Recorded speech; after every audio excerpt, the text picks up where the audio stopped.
Welcome to the Real Estate Explainer podcast, where we talk about anything and everything real estate. I'm your host, Brian Kixula. Take notes. Today, Chen is going to be talking about affiliate programs, specifically setting up affiliate programs in the real estate space. I just wanted to say thanks for jumping on the podcast today. What I really wanted to cover is what is affiliate marketing. And before we jump in, I just wanted the audience to know a little bit of Frank's background with me personally. I've been working with Frank for just under a year now, setting up an affiliate program. And I just wanted to share just his knowledge when it comes to affiliate programs and specifically in the real estate space, because it's not something that you hear about that often. Usually you're tying an affiliate program back to, let's say, Amazon. You're doing an affiliate link through Amazon. But what I want to talk about is guys that are working in the real estate space across the country and, just really dive deep into that. So I'll let you take it away, Frank. But can you talk about a couple of the businesses in, let's say, the real estate space that you've worked with in the past? Yeah, absolutely. First of all, thanks for having me, Brian. This is really a podcast I was looking forward to sharing information on. So yeah, let's dive into that question in a few layers. So the first one you asked is like, what is referral or what is affiliate marketing? And you touched on the main thing that most people think is Amazon FBA. Hey, we buy products, we become an affiliate of them and we sell it. So I like to oversimplify things. At the end of the day, what it is, it's a referral program. And anybody in real estate, if you're a real estate agent, you're paying referral fees, right? If you're a title company or you're a broker or anything, anytime business is sent your way and you're paying a fee for it, can be bundled in under affiliate marketing. So it's essentially an extension of your sales team. That's all really affiliate programs are, is other people out there who love your stuff and want to share it with their spheres of influence. So pretty much any business can have an affiliate program or a referral program, okay? And one of the things we were talking about offline, specifically like our contractors out there, if you're fixing up homes and things like that, one of the people that you have direct access to are real estate investors. And what real estate investors need to run their business essentially are all your potential opportunities. So yes, even though you may be a flooring contractor, if you were able to take the effort and build relationships for other services that are complementary for the investors that you work for, there's an opportunity there for you to be an affiliate of all these other service providers. It could be a direct mail company. It could be a title company who would like to earn their business. And if you can build that know, like, and trust factor with your clientele, there's a natural step in this relationship, which is referrals. I've run my business now for about 14 years, and I would say the majority of all my business comes from referrals versus cold prospecting, because there's just that natural layer of trust. And that really kind of does bleed into just the success of affiliate programs as a whole. Yeah, so jumping into that, so not all real estate agents typically are not going to be able to get referral fees back from people that are referring them business that are non-licensed individuals. But what they can do is, guys, as real estate professionals or real estate agents out there, you may be able to earn referral income through generating referrals or sending referrals to referral partners, such as a cost segregation company or a CPA or maybe a roofer. So that's what Frank was talking about. It's looking at the different avenues to earn referral income, whether you're creating the referral and sending it out to that vendor who's then sending you money back as a thank you for, providing them business. Or let's say you are a realtor and you have a coaching course and you're charging for that coaching course. You could generate, or you could be sending out referral income to people that are sending you clients for your coaching course. So it goes back and forth. And where Frank really steps in is he connects the dots. He's the guy who can make that happen. So just jump in, Frank. Sorry about that. You make a good point here, right? Like we're essentially, where my background is information marketing. And the best way to summarize that is if you know something more than somebody else, they're willing to pay for that information. So take the realtor for the instance. Say you're really good in your market. You're the person with the billboards and you're the person that people kind of just know in your market. Well, there's a lot of people who want to learn from you. Your business is real estate. You're not in the business of education or marketing, but you've already created this awareness among your spheres. Oh yeah, Steven, he's the best realtor out there. He has a cool course. Well, in order to increase referrals to people buying your course, you can launch an affiliate program for that course using Kajabi or whatever. And that's just the quickest way to grow customers is using an affiliate program like that. So coaching is great. Lenders is a popular one too. I know there's kind of nuances behind lenders and how they can pay referral fees. But to your point, it's really looking within your business and all the things that your customers are naturally needing and searching for that you don't provide. But maybe within one degree of separation, it involves your business at some level. So I wouldn't go into fitness and supplements if I was a realtor. That doesn't make any sense. But if that's a passion of yours, great. There may be something you can do with that. So you try to find synergies within what you're doing that are a natural flow in conversation with your client base. To your point, someone who buys a house from you, an investor is naturally going to need cost segregation. And if you can educate them on that, you can make some really good referral fees from a company like USTAGI or just, USTAGI. Yeah. And you're not necessarily, and the thing, guys, is you're not necessarily seeking out referral partners just because they're paying you commissions. That's not always going to be the best fit. It really has to be a company that their values line up with yours. They're really filling that specific need that your clients have. Then you can, maybe make the connection and set up an affiliate relationship with them, or set up your own affiliate program if it's a service that you can offer. And guys, I'll tell you, I just had my roof redone a couple of months ago. I'm here in Florida, so it's always that, you're up against the insurance deadline when they want you to replace that roof. And, the first thing that not the first thing, but one of the things the roofer said is, hey, we do pay a referral fee. If you know anybody, we're willing to pay you $500 for referral for the first referral. It was like $700 for the second, and $1,000 for the third. There you go. So it's an increasing referral they're willing to pay. And so that is an affiliate program on kind of its basic level, if you will. Right. They're saying a word of mouth referral. They'll know that Brian sent you the referral. That way they're going to, provide you the commission back once they close that piece of business. And what you do, Frank, you really help, let's say, connect the dots or take that funnel of clients that you're referring in and really bring them into the sales pipeline. So whether it's setting up referral links or it's sending them to a specific CRM that's tagging them, that's just such a key piece. We were talking about that as well. That's probably one of the bigger pieces I see is once you're doing these affiliate programs as, let's say, the vendor, you really need to make sure that your referral partners or the partners that are sending you the business back, they know how to put those clients into your funnel so they can collect on the referral income that's due to them after they've gone down that process or after their clients is paid. And we are specifically talking about that with the referral links.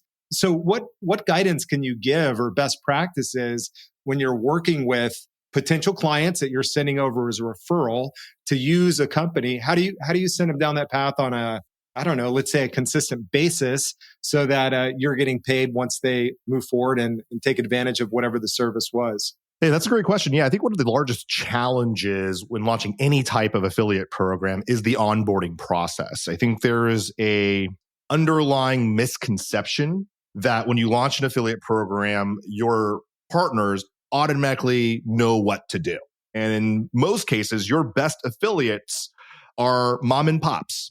Okay. And in most times they're not marketers. They don't know, exactly how to position an affiliate link. A lot of people don't even know what an affiliate link is other than, oh, that's what I use and it tracks my sales, and they can talk kind of very high level on it, but they don't understand really the details that the importance of using it, right?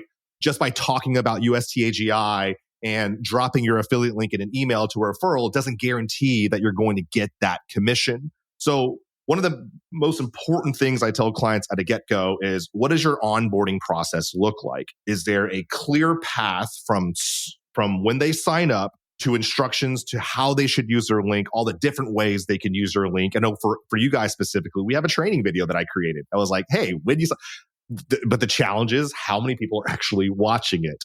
Just like us, when we get automated emails, we see a video there. Typically, we just scan the email. We may not even watch the video. Maybe we put it off till later.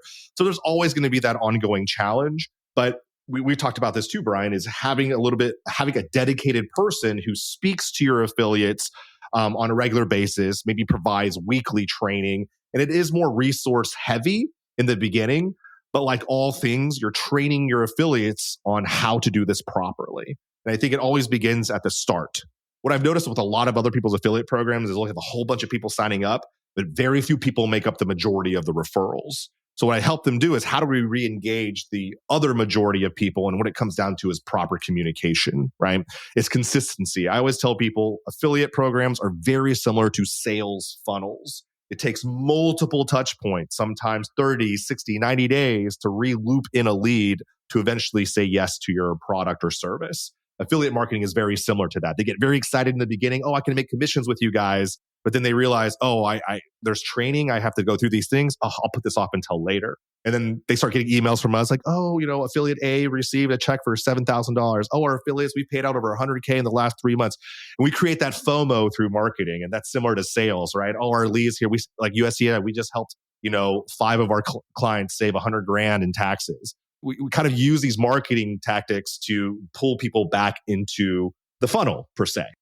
I'd like to thank today's sponsor, U.S. Tax Advisors Group, a cost segregation company. To get a free estimate on a cost segregation study, log on to realestateexplainer.com and click the cost segregation link at the top of the page.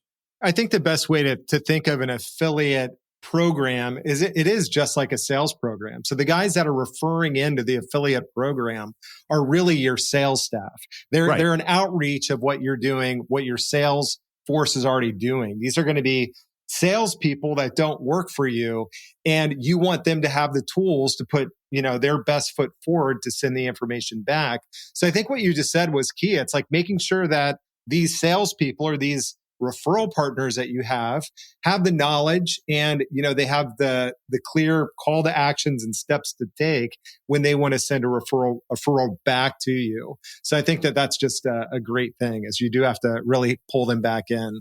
Yeah, and I think that's a cool paradigm shift in the way you think about affiliate partners is if you look at them as commission-only salespeople, you have to think it's like, okay, if you hired any commission-only salesperson, what is the incentive for them to eat what they kill at an aggressive level, right? They have to have a great product, they have to have great support, and they have to have very good understanding of what your product is. Otherwise, they're just going to be terrible at sales, right? They don't know how to position your offer. They don't know the objections. They don't know all these things. So it's very similar, right? Like when you launch an affiliate program, is everybody coming the door know your product, from A to Z?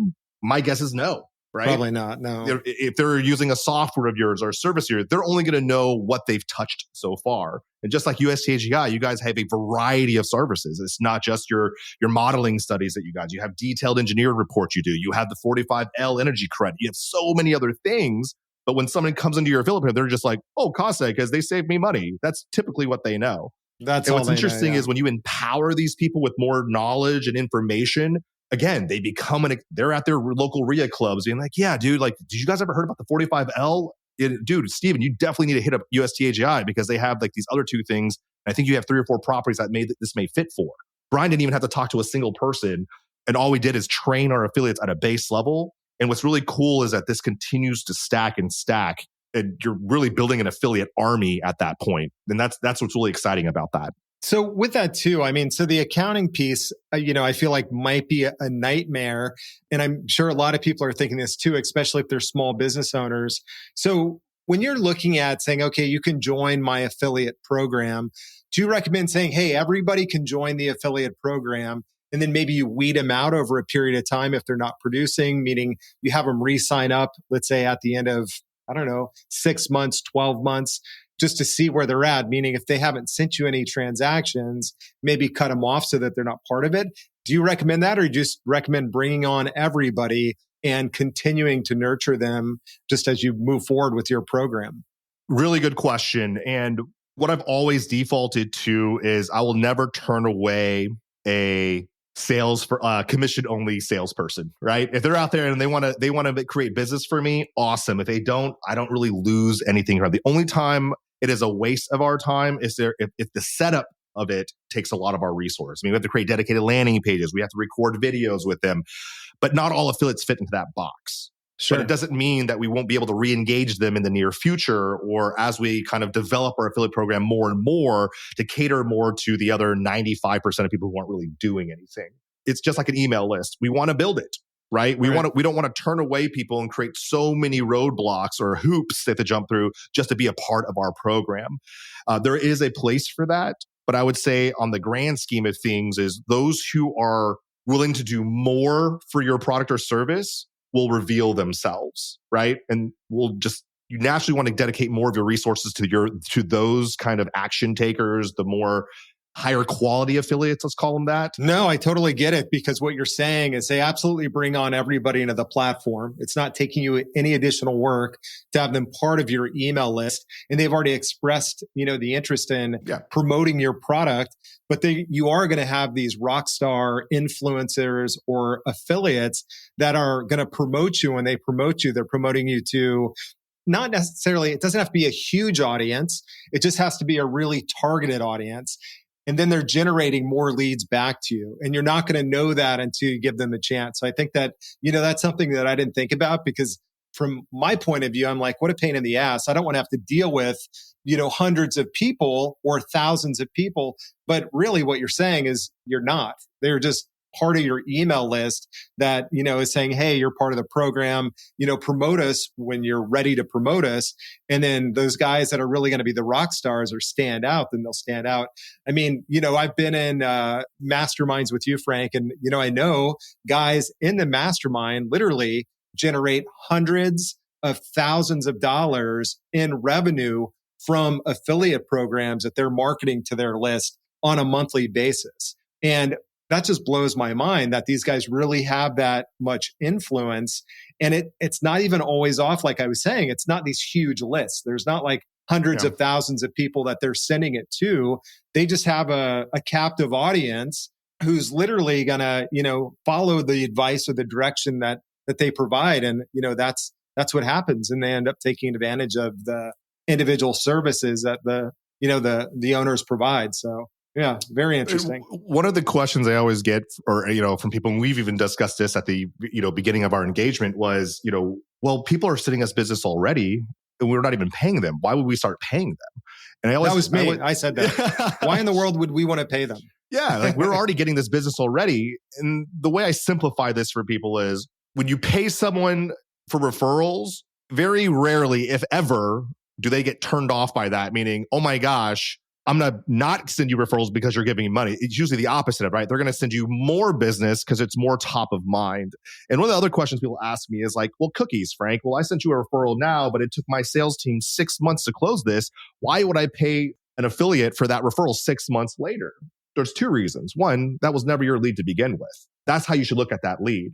And the second thing is when you pay out that affiliate 6 months later, it's your natural foot in the door to reach back out to them. It's like, hey, we got a commission check coming. I noticed that 6 months ago, we ran a really cool promotion and did some really good sales. I'd like to have a discussion with you on how we can get back to doing that again. It's just another way. And when you're sending money to someone, they're always going to be more open to talking to you. But if you're secretly gathering sales and then cutting your affiliates out 3 to 6 months later because you think that's our effort, then you're essentially burning a bridge that could generate a lot of sales for you for the foreseeable future. I always tell people, if you do this correctly, and we're in this weird phase now of paid advertising and front-end lead, generating all this business, and then people are just terrible at nurturing the relationship after the fact. But what's interesting is if you pay attention to what happens after, as well as your affiliate relationships, it could essentially supplement all that you're doing on the front end with paid advertising. It could essentially eliminate that cost as a break even just by focusing over here versus operating at a net negative, trying to figure out the ads game right now. When Facebook just changes the algorithm, you're like, oh crap, my $25K a month spend or $5K a month spend is now costing me money. But if you have this taken care of over here, your follow-up processes, your affiliate relationships, these ups and downs are a lot more manageable on the front end.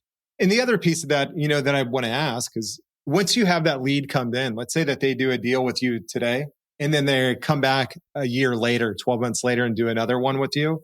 Do you recommend paying out that referral fee again? Or is it a one-time referral fee done? I go both ways on that. And it all comes down to how you, that messaging at the very beginning. So some people get like, hey, this is a one-time fee. Any repeat business, it could be a reduced commission, or there's a 6-month window, meaning if they buy anything within the next 6 months, similar to kind of like cookies, then we'll pay you on it. As long as you're clear on that in the beginning, then it's really up to you what you want. I've always believed in lifetime because I always want to be able to send a check to an affiliate even 12 months later if we even haven't talked. Again, in my way, it's like a sales tactic. It allows me to get right back into their inbox and try to reestablish to re-engage. No, I agree with you. I think, the long-term approach is a good way to go just because we do have clients that come back year after year. So maybe not forever, but, if you're setting up the affiliate program, just have clear language on that commission piece. But you may want to pay it year after year because at the end of the day, like Frank just said, those clients or that lead was never your lead in the first place until that referral partner referred it over. So sending them commissions into the future is not a bad idea. Plus, it reestablishes that relationship with that affiliate who may continue to send business for years and years to come, just like the commission salesperson. So I think that that's not a bad take on it. So one of the other things that I wanted to cover is, who is an influencer? So, you hear the term like, hey, I'm an influencer on the internet. And, that's who's, promoting these products.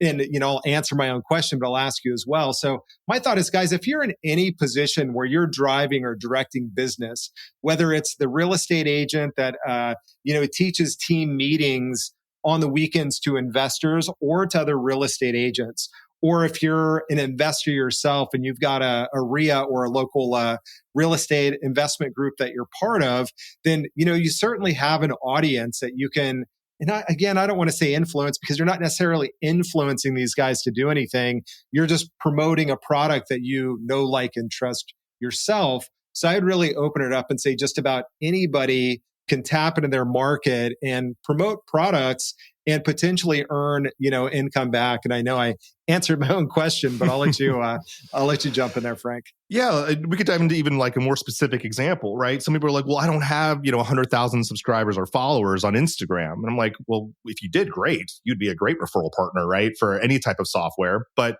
imagine if you were a well-respected investor in a small mastermind that costs 50 grand to be a part of.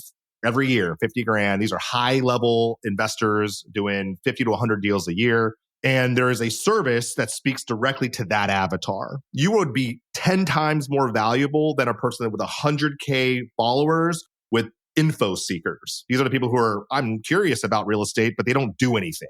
I, as a company, would go for the person who has a network of 10 people of my right avatar versus a person with 100K subscribers who are all tire kickers. It's like the doom scrollers. They're good at scrolling, but they're not the ones who actually click the like button. I want the person who actually clicks the like button. And that's how you should start looking at yourself as an influencer. And to Brian's point, you don't need a massive following. That is not what an influencer is. Someone who has a network that knows, likes, and trusts them. And I always give this example as a Cutco. I don't know if you ever I sold Cutco in college. It's like one of the best learning experiences. Very cool knives. I have my knives from years ago. If you have like any I bet Asian it's still household, sharp too. Yeah. Yeah, it is. The double D edge. That's what they call it. And you go to anybody's household, you open up their drawer, there's a Cutco knife in an Asian household. And here's why that is. Their number one ploy is no cold calling. So that pulls in a lot of people because people are terrified of cold calling. But then when you sit down, they ask you to write a list of 1 to 100. And there's like, start writing down your friends, your families, your uncles, your aunts. Because their business model is, as long as we can get people coming in the front door to sell 1 or 2 of our knives to their family, we're profitable. So look at your affiliate business that way. If you don't have that, you have your Facebook friends and you're in your own little world of doing your business, but you're talking about what you do, then you're going to know at least 1 or 2 people that you can refer an opportunity to. And to those companies, that's enough. Because think about it. If I have just 10 people who are using my software, and I don't need one person to refer me 20, 30 people, but if I can get 10 people to each refer me 1 or 2, that still equals 20 to 30 referrals a month. And that's huge. And I think that's one of the biggest misconceptions people think of when they launch an affiliate program is they keep going for these huge opportunities, and you're going to get a ton more no's and use a ton of your time and resources. Trust me, I've gone through this, versus really nurturing these people who love your software, love your service, and maybe can only refer you 1 or 2 people a month. Or one every month. That's 12 a year. If I have 10 of these people, that's 120 referrals a year.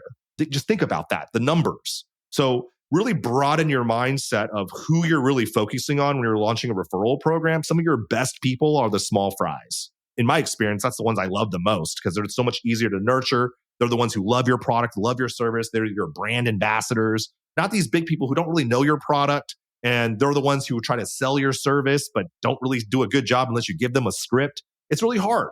I think success-based users or referrals are much higher quality than those who have never used our service and have a huge following. Does that make sense? It does to me. And, the cool thing about this conversation that we're having is we're really covering both sides of the conversation.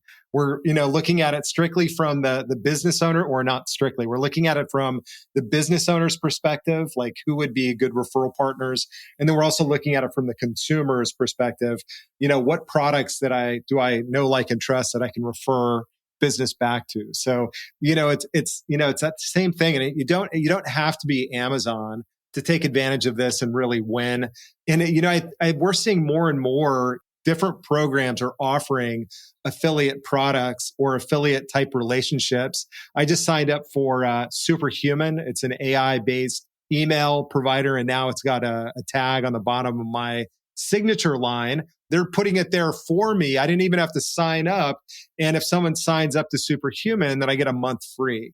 And for me, the service has been, it's been one of these services that I do want to promote because it's literally saved me hours a week on sorting through emails and really being able to focus on the ones that, that I need to look at. And that's an affiliate type program where they're not sending me a check. They're subsidizing my fee, if someone does click through and pay for it. So it's pretty cool. We're just seeing it. We're seeing it everywhere right now. So that's why, I really wanted to have you on the podcast. And I definitely appreciate you being here today. Before we wrap it up, is there anything that you want to close out with? And then certainly, if anybody's looking at or thinking about setting up an affiliate program in their business, how would they get in touch with you? Hey, appreciate that opportunity, Brian. Yeah, so we're actually we're going through a rebranding right now, but hopefully by the release of this, it'll be live. But it's going to be thefrankchen.com. It's where you're going to learn all about my business, all the services that we provide. I'm very big on giving content, so I have a YouTube channel that's under one of my other brands called the Affiliate Incubator, and all we talk about are just kind of the problems and the solutions within the affiliate world, right? Whether what are the best CRMs to use, and what's the best tracking tool, best accounting practices, communication with our affiliate partners, cold outreach, all the things that encompass it are things that I love and I'm passionate about. So if you'd like to follow us and check out those channels, by all means do so. I'm an open book. You can always reach out to me and do discovery calls. I love learning about new businesses. And the reason why is that affiliate marketing is everywhere, y'all. If you search for anything, best speakers, best headphones, you go to these sites that catalog their 10 best speakers, you click on it, it all takes you back where? Usually back to Amazon, right? Those are affiliate links. So it's everywhere if you're just paying attention. And what I tell people is this: if it's not a part of your ecosystem now in your business, you're leaving money on the table. And if you're already referring business, or that people have specific needs and you just haven't been able to help them because it's not something you do, there's opportunity there for you. So start looking at affiliates as a way to create kind of side income, supplemental income, to help alleviate ad costs and things like that. But it's never a way to replace your revenue. It should never be used as your sole resource to drive your business. It should be as a value add. Okay, that's the best advice I can give you. But I really enjoyed our time today, Brian. This has been really a great opportunity to share what I love, and hopefully people found this helpful. Thanks, Frank, and I'll talk to you soon. Thank you. All right, thanks, guys. If you'd like to get connected with today's guest, log on to realestateexplainer.com and click the Get Connected button on the homepage.